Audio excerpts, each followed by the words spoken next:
Hey, I hope you all are doing well today. Today, I want to share an important message with you all because there are many today who seem to get, excuse me, the rapture confused with the second coming. But Scripture seems to clearly indicate that is two separate events. I'm going to read a little bit from an article with you all today from Edward Hindson, and also read from a chart that I have on comparisons between the rapture and the second coming. I believe you'll find this very interesting. Most evangelicals agree as to the nature of Christ's coming, but there is substantial disagreement about the timing. There are certain similarities between the rapture passages and the glorious appearance, the return of Christ passages, since they both refer to future events related to the Lord's return. But similarity does not mean they refer to the same event. Pre-tribulationists believe there is enough substantial differences between the two aspects of Christ's coming to render them as two separate and distinct events. Just as the scripture predicted two aspects of Christ's first coming, his birth in Bethlehem and his death on the cross, so it predicts two aspects of his second coming, the rapture and the return. The rapture is characterized as a transformation coming, in which Christ comes for his bride and takes her to his Father's house. Here he claims the church as his bride, and the marriage supper of the Lamb begins. Notice that this marriage feast occurs in heaven before the triumphal return of Christ. You can find that in Revelation chapter 19, verses 7 through 9, and also verses 11 through 16. And this marriage supper of the Lamb is not the same as what's described also in this chapter as the supper of God. The marriage supper of the Lamb is referring to the marriage between Christ and his bride, whereas the supper of God refers to Armageddon, the last battle at the end of the tribulation. Those who do not follow a pre-tribulational scheme are at a loss to explain how the church got to heaven prior to its return with Christ at the Battle of Armageddon. Any view other than a pre-tribulation view conflicts with biblical concept of imminency, for he comes as a thief in the night for his bride. Pre-tribulationists place the 7-year tribulation period between the rapture and the glorious appearing of Christ. Such placement allows for the proper fulfillment of 7 years of Daniel's 70th week, and it clearly separates the two phases of the second coming. Now, also, I had a note written down here below the article. This is something I just wrote on my own. That post-tribulation believers, believe in a post-trib rapture. They usually use Matthew 24, verses 29 through 31, or Mark chapter 13, verses 24 to 27, to support their view. However, these scriptures must be taken in proper context. For the elect mentioned in these verses here that are left on earth at the time of the second coming will mainly and possibly only be Jews. For there will be a Jewish remnant that is hid during the second half of the tribulation, and they are part of God's chosen elect. They will be some of the last ones to be saved during the tribulation period. Now let's look at some comparisons here between the rapture and the second coming. At the rapture, Christ comes for his own. And at the second coming, Christ comes with his own. And that's in Revelation chapter 19, verse 14.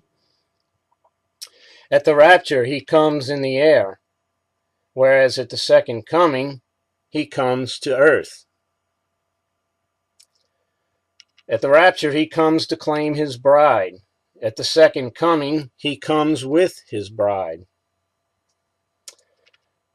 At the rapture, excuse me, there will be a removal of believers.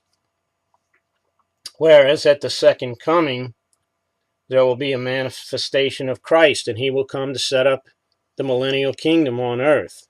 He will not be removing believers at this time. At the rapture, only his own will see him, whereas at the second coming, every eye will see him.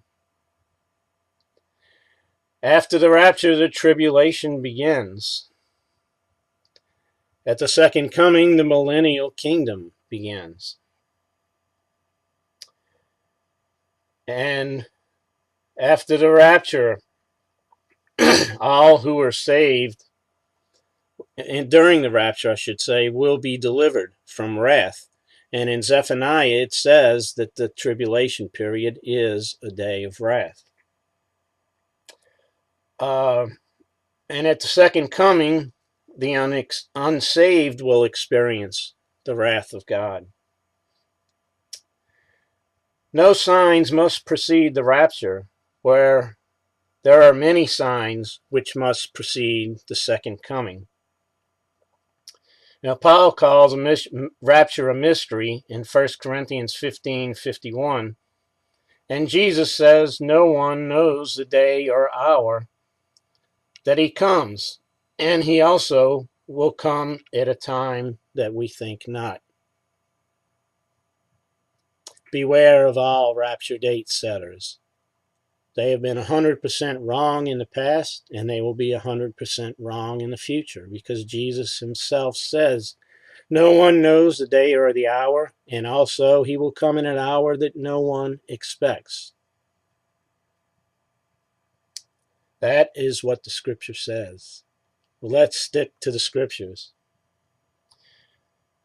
And also the second coming, the time will be known, because in the scriptures it clearly states that there'll be two sets of 1260 days between the beginning of the tribulation and also the second coming of Christ.